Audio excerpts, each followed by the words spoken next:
অবৈধভাবে সম্পত্তি দখল ও জোর জবরদস্তি করে বাস্তুভিটা মাটি থেকে উচ্ছেদের ঘটনায় বিলোনিয়া আদালতের দ্বারস্থ এক দম্পতি। 40 বছর ধরে বাস্তুভিটা থেকে উচ্ছেদের চেষ্টায় ঘটনায় সুষ্ঠু বিচার চাওয়ার পাশাপাশি অবৈধভাবে সম্পত্তি দখল মুক্ত করে তাদের সম্পত্তি ফিরিয়ে দেওয়ার আর্জি জানিয়েছেন গত 22 সালের সেপ্টেম্বর মাসের 20 তারিখ আদালতের কাছে।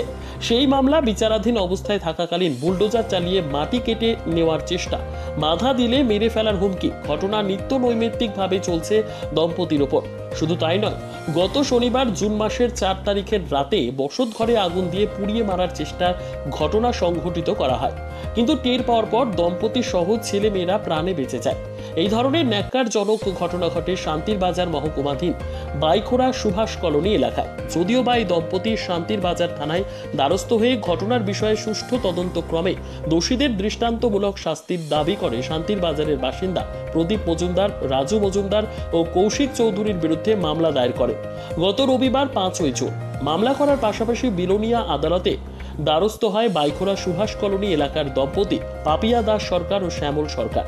জানা যায়, শ্যামল সরকার 40 বছর যাবৎ বাইখোড়া তহসিলের লাউগাং মৌজার মধ্যে 1834 নম্বর খতিয়ানের হালে 111 নম্বর দাগে 0.20 টিলা ভূমিতে বাড়িঘর নির্মাণ করে বসবাস করে আসছে।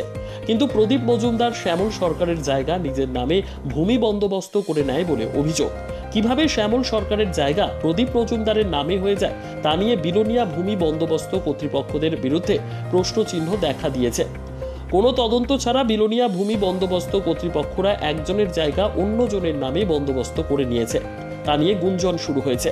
এখন দেখার বিষয় শ্যামল সরকার সঠিক বিচার পায় কিনা, নাকি শ্যামল সরকার ও পাপিয়া দাস সরকারের দম্পতিরা বিভিন্ন প্রশাসনের দরজায় কোড়া নাড়তে নাড়তে হতাশ হয়ে উঠবে, সেইটাই লাখ টাকার প্রশ্ন হয়ে দাঁড়িয়েছে। আপনার নাম কি কইছেন? আমার নাম শ্যামল সরকার। বাড়ি কোনখানে? বাড়ি শান্তিবাজার সুভাষ কলোনি। কি হয়েছিল গো? আমি এখানে প্রায় আমার বাবা 40 বছর বসবাসকারী। প্রথম আমরাই বাড়িঘর আসিল, অন্য কেউ আসিল না। এরপরে অবৈধভাবে আগে আসিল খাস জমিতে। এরপরে আমার মামা আমরা দিব কইয়া নিজে চুরি করে অ্যালটমেন্ট করে লাগছি। এরপরে অ্যালটমেন্ট এলাকা ক্যান্সেল এলাকা আমি ডিএম অফিসে দরখাস্ত দিছি। দরখাস্ত দেওয়ার পরে এটা এসডিএম অফিসে আছে। এসডিএম অফিস থেকে তহসিলে ইনকোয়ারি করিয়া গেছে এবং কেসও দিছি, বহুতবার দিছি। আমি কোনো সুবিধাও পাইতে আসি না। আমি কেস দিছি, শান্তিবাজার দিছি এবং বিলোনিয়াও দিছি। দেওয়ার পরে দেখা গেছে তারা এটা কেমনে করিয়া উদ্যোগ করে এলায়, কেমনে করে আমি নিজেও করতে পারি না। কিন্তু এখন আমার হামক দমক দিয়ে আমার বাড়ির মধ্যে ডজার আনিয়া মাটি টাটি কাটটা যা অবস্থা আমার দূরে মারতে লাগছিল প্রতিপ্রদানের। এখন আপনারা কি চান? আমরা সুষ্ঠু বিচার চাই। আমরা সুষ্ঠু বিচার চাই।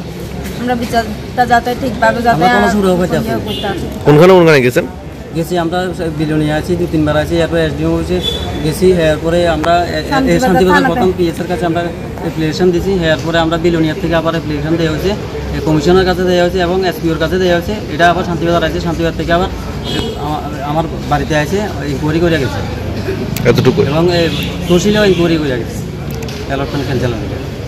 কবে জমা দিয়েছেন অ্যালটমেন্ট ক্যান্সেলের লেগে? এটা 2022 সালে।